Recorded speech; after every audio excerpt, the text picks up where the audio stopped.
Hello, coaches. Today I want to explore with you values. Now, this is an incredibly important part of our NLP master training because when you know what your values are, you have that clarity in the direction of what motivates you, where you want to spend your time. Your values will dictate what you're saying yes to and what you're saying no to.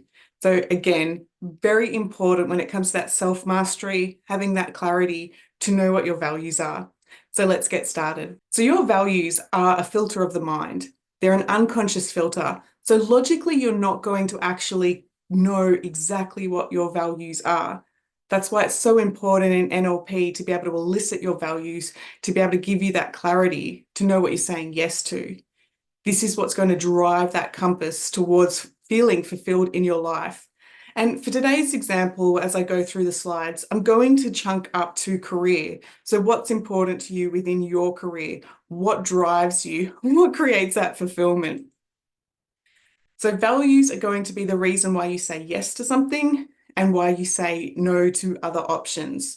So your values within the career and home and health, spirituality, but again, today we're going to focus on career. Your values could include things like honesty, manners, growth, generosity, determination, creativity, and leadership. If these are your values, then you start to say yes to those things, and you'll notice this ripple effect of this feeling great in your business and therefore manifesting in the success, the clients that you want to work with, the price that you want to work at, all of these yummy things, because it's within alignment to who you are. Now, interestingly, that the values are not acquired by what you say. And yes, you may be saying things like, integrity is important to me, respect is important to me. But the thing is, your values are determined by what you demonstrate and how you live your life. So just questioning yourself there about what it is that's showing up in your life, what you're saying yes to, what you're saying no to. And is this like a towards motivation? The interesting thing with values is people think that they know what they are, and yet when you elicit somebody's values, it's like, oh, this is surprising. I recently had a student who thought her highest value was learning, and she was feeling that sense of excitement to sign up for this course and to sign up for that course. But once we elicited her values, there was this aha moment that learning was actually not a high value. And in fact, growth was. So she was saying yes to the things that give her sense of purpose, sense of inspiration. The things that she was saying yes to gave her the ultimate sense of inner growth. And so knowing that her highest value is growth, then she can start saying yes to the opportunities that fulfill and fulfill her with that, instead of saying yes to, courses that don't interest her, because now we're not living to the value of learning. Now, at this point in the training, I would go around the room and ask each and every one of you, what is really important to you? And we would find that each and every person has a different value. So some people may call out, freedom, family, security, integrity, growth, all the things. I'm trying to think on the spot here. What's important to you could be things like the work-life balance, travel, adventure, all the things can be important to different people. But in the context of your career, if we narrow that down, what's really important to you in the context of your career? Let's say that somebody said freedom. So my next inquiry would then be, well, what would cause you to feel freedom? And in fact, how do you know when you have freedom in the context of your career? A lot of people do value freedom. And in fact, I'm thinking of a client who is in IT, and his highest value is absolutely freedom. He'll work 6 months of the year and then travel 6 months of the year. So he knows that he has freedom when he has options and choices about being able to choose what he wants to do. And if his bosses start putting a lot of pressure and telling him what to do, that's when the values conflict starts to show up. And it's like, I'm out of here, I'm going to a different job. So I've already answered the next question. What would cause you to move away from your value? What are your non-negotiables? So if you did value something like freedom, What would actually cause you to move away from that sense of freedom? And again, applying that to your value. Now, if you had that amazing job where you had the sense of travel and freedom and everything that the money's coming in, you could do all the things that you choose to do.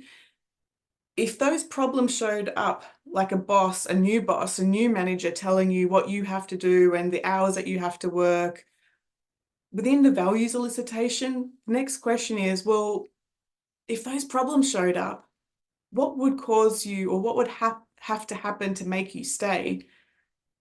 And inquiring into that is like, well, actually, if I had to work with a boss who, I value freedom, and if I had a boss who, started to dictate the hours and started to put a lot of pressure on the and changing the original agreement, the thing that would cause me to stay is actually extra money.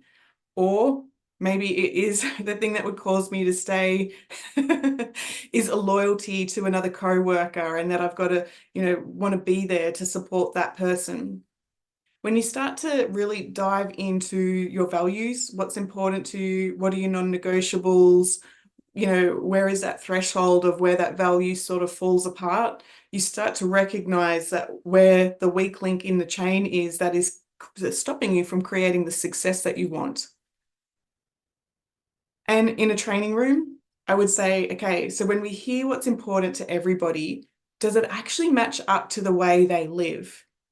Maybe there's a values conflict where somebody is saying that their value is respect, and yet they're in a job that there's toxic, bullying, power plays, and it's sort of like, well, we hear that respect is your highest value, but are you actually living that life? So bringing it back to values, we all have a list of what's important. And in fact, the top 5 are going to be the most important to you that your compass is going to move you towards.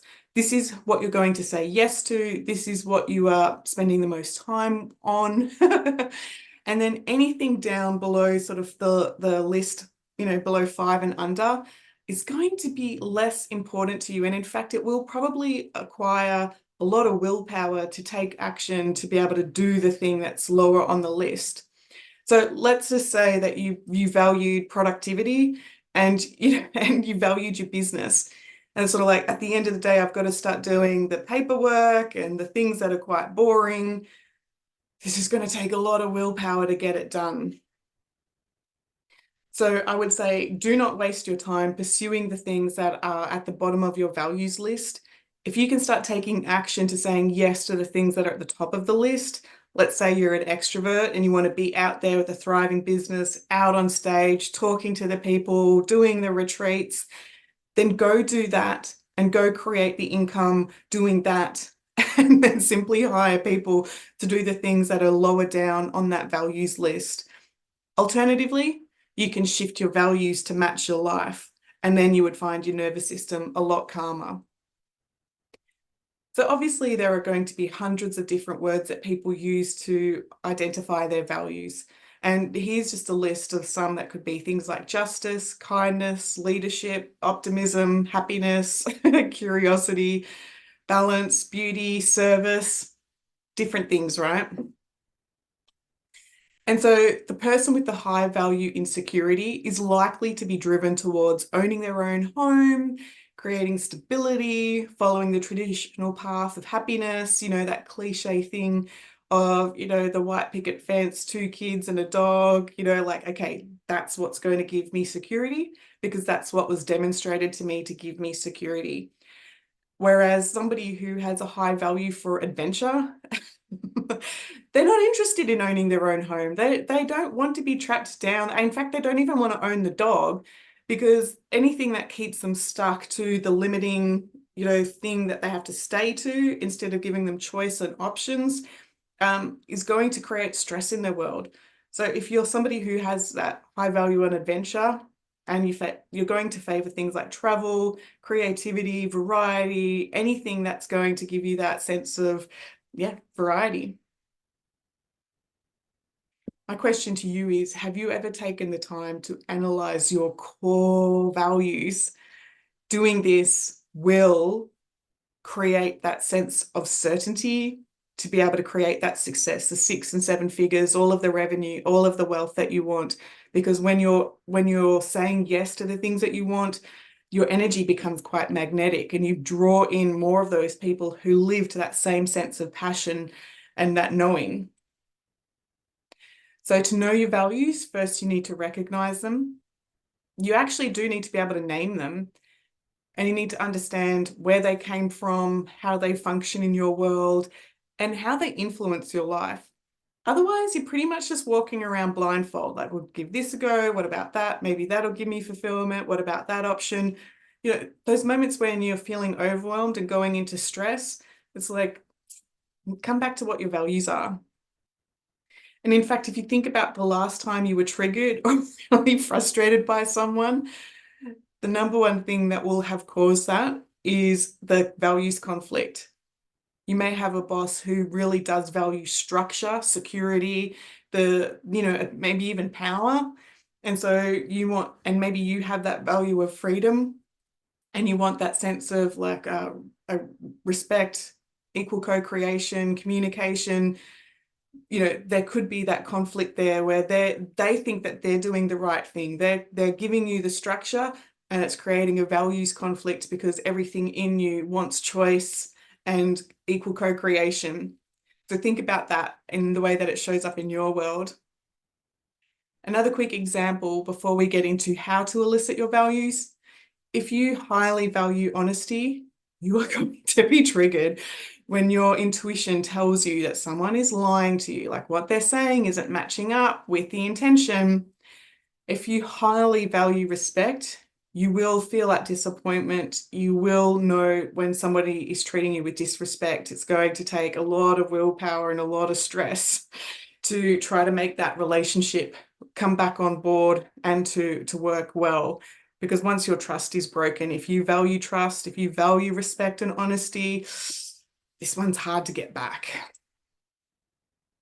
And of course, if you value honesty, what would it actually be like to be amongst people who also value integrity and truth?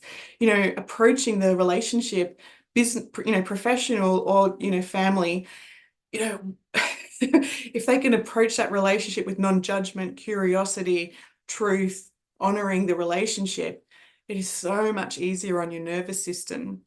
And so it highlights the example. If you value respect, then anything less than that will fry your nervous system. Alrighty, so what determines your values? In fact, your upbringing determines an enormous amount of your values. The way that you were brought up, the way that your parents and caregivers instilled in you what was right and what was wrong. This is where you now have a set of values that you're living by. But this is, again, where eliciting your values, you need to check in if they're part of your authentic truth. So what will determine your values? Your upbringing, your environment, any trauma, your education, economics, religion, media, age, biology, culture, everything that you've experienced when you were younger will determine your values, and therefore everybody's values are going to be different. So many of our values were modeled to us from the moment that we were born, and they are going to run at an unconscious level. If you are somebody who is a strong male character, who respects women, who is that family man, that provider, then this is going to be something that you value, and this is going to be something that you bring into your work environment. If you're a manager, you're going to really give to your employees the sense of providing respect, all the things. Whereas somebody who may have had that toxic male environment may value something completely different, and therefore their business is going to look completely different. So as you move through those developmental stages, different criteria will influence what you were saying yes to. So we have these 4 stages, and each one have a really big impact into who we are and who we grow into being. From 0 to 7, the imprint period, this is when we are like sponges and we're absorbing everything around us and accepting everything as true. especially when it comes to our parents. So this is when we're just accepting the world as it is. Our consciousness hasn't developed enough to be able to question it. So it's just taking on board everything. The critical thing here is to learn a sense of right and a sense of wrong, what's good and what's bad. Our survival is dependent on, our caretakers. So we will quickly adapt to their ways to ensure that, our needs are met.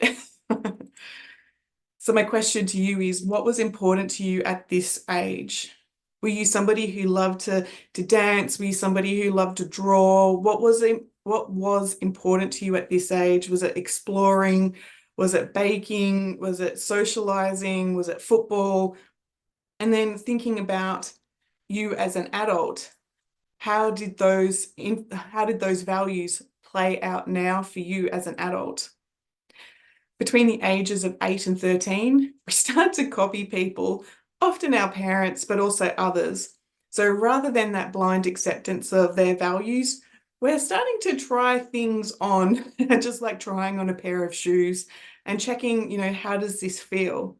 At this age, this is when we are much more impressed by our teachers and influenced by, people beyond our parents. So again, thinking back to when you were that age, what was important to you? Who were you modeling? And how does that play out now as an adult? Now, this is what I was saying a little bit earlier. If someone instilled a value in you as a child, this is going to be their perception. This is going to be based on what's right to them and what's wrong to them. So again, you need to be aware of where your values came from and if they are actually truly your values. Just moving to that next stage there, the socialization period between 14 and 21, largely influenced by our friends at high school.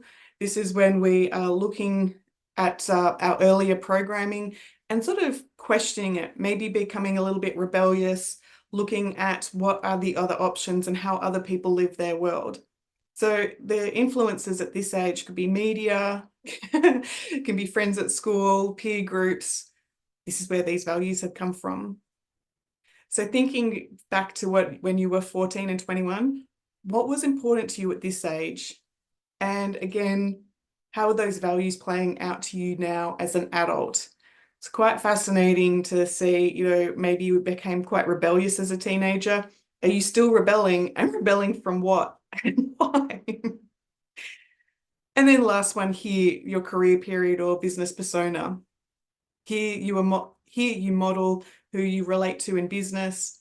And again, thinking about what's important to you in your business, thinking about your mentors, your trainers, your role models. What is it that impresses you? What's important to you about the way that they work? And how much have you tried that on for yourself? So how can you use these values? Again, we haven't yet elicited them, but let's just check in how we can start to play with them. So I want you to think about, in the context of your career, or anywhere really, can you remember a time when you were totally motivated? That sense of excitement, the urge, the inspiration, the competitiveness. Like, can you remember a time when you were like totally motivated? You knew what you wanted and you made a plan, you actioned that plan. It was like, yep, I'm totally motivated. And when you think about that scenario, what context was that in? Was it in family, health, fitness, career? And if you're NLP trained, you know what I'm talking about. I want you to be able to notice that movie in your mind, like the phobia model, and just rewind that movie all the way back. Rewind it back just before you became motivated. And so just noticing that feeling before you got motivated, just name it. Name what you felt just as you became motivated. Now, in the context that you picked, how important is it for you to feel that sense of motivation? Is it urgency, inspiration, excitement, energizing? What is it for you? Name that feeling. Now, again, in the movie of your mind, blank that screen, but hold on to the feeling. Hold on to that sense of motivation. And now when you think about that feeling that you had, do you have a picture that represents that feeling? Again, that sense of urgency, inspiration, excitement, competitiveness, whatever it is. Do you have a picture that represents that feeling? Now, this may feel a little bit uncomfortable, but I actually want you to get that picture and that feeling, and I just want you to start to push it away, push it out of your out of your aura, push it out beyond, all the way out, push it out. Make it dark in that corner there. Just blink it down. I'm sorry, blink it black and white, shrink it down. And now clear the screen. And now go back to the original context where you felt totally motivated, but notice how you actually feel about it now. With that feeling and that picture pushed away, you may notice that there's a sense of nothingness when it comes to that context. And it's like, oh, oh, sort of like neutral nothingness. It's like awful.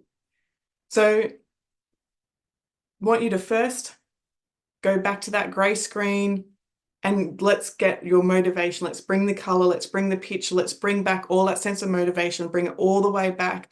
And let's just command your unconscious mind to lock that in place, bring it all the way back. That's by your standards, that works for you.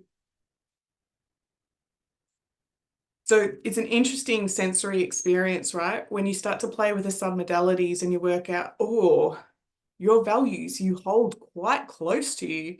Your values are something that really build up that sense of motivation. They're very, very powerful. And when you push them away, it makes life feel very dull, a lot of nothingness. So obviously we know as NLP people that we can use our submodalities to either build up our motivation, or we can use that to be able to dial down procrastination. If you've got a problem that's not a problem area with your values, we can turn all of that problem off and we can start to build that motivation in other areas of your life when you know your strategy, when you know how you do motivation. So in our NLP training, we go through the filters of the mind. So something outside of you will happen. And just like we just noticed and experienced, there'll be an event, there'll be something that gives us that sense of excitement and curiosity and like, oh, yeah, how can this get any better? Thinking of my husband who loves to present. So he'll see the stage and he'll be like, yep, this is my time to train. Now, in that moment, as he sees that stage, and for everybody with your motivation, your mind, your filters of your mind will naturally delete and distort and generalize. So seeing a stage and it's like, yep, there's no problems here. I know what I'm doing. The sense of curiosity starts to click in. The sense of motivation starts to click in. And then, of course, as we know as NLP people, that also moves through the filters of the mind. So my husband will say something to himself, the memories of the past where he did an amazing job and got the applause will start to come to the surface, the decisions on how he stands on stage, the meta programs on what's important to him, how he directs and filters his experience, and the belief that he has in himself that what he's got to say is important. All of this happens in an instant. And so therefore, if it's a good internal representation, the physiology of holding your head high, shoulders back, ready to present to those people, to make an impression, will start to show up in your energy. And then, of course, the behavior. You start to train, you start to present. So this is where our values and our beliefs really play in at that unconscious level. It's sort of like, yeah, if you've got a value and a belief that what you're doing is important to you, everything else after that will create the success. This is another visual metaphor of how important your values are. We have the beliefs that are like the cup that hold what's important to you, what you think is correct. The values is what you hook onto that will motivate you. And then the meta programs, again, content that we cover in Masters, but this is how you hold everything together. So we can definitely change all of these and it will make a big impact to what you hold important to you. So again, there's another slide there. Values have a massive influence on your beliefs. So going back to that original question, what's important to you, feeling that sense of motivation. If you actually slow down the movie of your mind, you're going to notice that there was a picture and a feeling attached together. In NLP, we would call this that synesthesia. There's that two representational systems firing off simultaneously. And it's like, yep, it happens so fast. There's that picture and a feeling like, yep, I'm motivated. I've seen it. I feel it. I feel it. I see it and I want it. And this is what creates that value. So again, if freedom is your value, you will be motivated towards career opportunities that give you freedom. And if we elicit your motivation strategy, the same kinesthetic that represents freedom will be one of your highest values. So your motivation strategy and your values, they are going to be intertwined. They are going to be the same. But we'll play with that another day. As I said right at the beginning, knowing your values will help you create deeper connections with your audience. It's going to help you build your trust, and ultimately it's going to drive up your wealth so you can experience that entrepreneurial freedom that you truly desire. We're getting closer and closer to the steps on how to elicit your values. So the number one question here, what is important to you in the context of your career? Now, in the training room, we would go through all of these steps. We do a standard values elicitation, then we put that in a particular hierarchy, what's important to you at the top and what's not important to you down the bottom. We look at what's motivating you within those values. We then look at the threshold within when those values fall apart, and the beyond threshold when you have to use willpower to get those values met. In NLP Masters, we teach about how to shift those values using submodalities. And yeah, if you remember from practitioner, going through all of the 30-odd submodalities, you know, what's the color? Is it black and white? So on and so forth. We look at how you can shift the values using submodalities. So if money's too far down your list, we can bring it back up to the list, to the top of the list. So it naturally is something that you're motivated towards. In NLP training, we also establish your away and towards from motivation. So it's interesting to see that sometimes people will value things like freedom, and yet everything they're doing is away from freedom. Like they're inviting in so much stress to motivate themselves to get away from the stress so that they have freedom, instead of just moving towards freedom, saying yes to the things that give them freedom. And then again, in NLP Masters, we teach you how to do the change work to be able to create that congruency. So values, they are absolutely incredibly important to you. And if it's something that's sparked your interest, I would get hold of an NLP master to be able to help you elicit your values, to know which unconscious filter is driving you forward, what is motivating you, what you're saying yes to with your time. And an NLP master practitioner will be able to help you shift your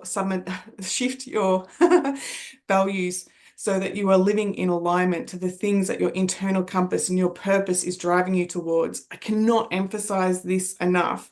Again, if you're a wellness professional, if you're in the energy healing arts there, and you are wanting to be out there sharing your gifts, making an impact, then it is incredibly important to work out, well, what's motivating you to do that? And therefore, are there any values missing that is holding you back from making that impact? Very, very important. I'm Claire Chancellor from Be Your Purpose Coaching, and I will talk to you later. Bye, guys.